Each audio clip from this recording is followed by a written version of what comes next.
పడతులకు ప్రాణమైన పార్వతి రావే తదియ నోములను మాకు సగిన మాతవు నీవే పడతులకు ప్రాణమైన పార్వతి రావే తదియ నోములను మాకు సగిన మాతవు నీవే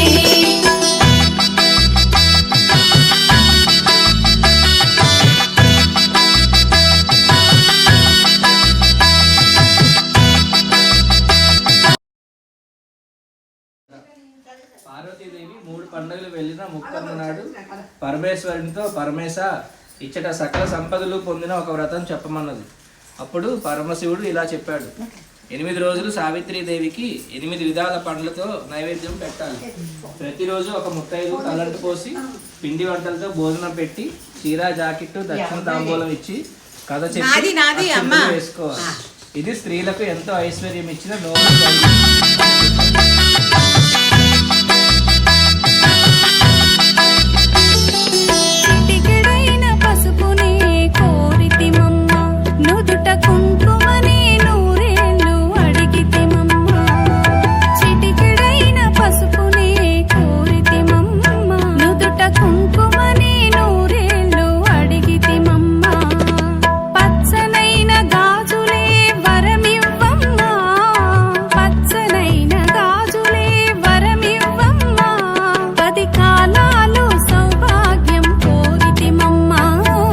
పడతులకు ప్రాణమైన పార్వతి రావే తదియ నోములను మాకు సగిన మాతవు నీవే పడతులకు ప్రాణమైన పార్వతి రావే తదియ నోములను మాకు సగిన మాతవు నీవే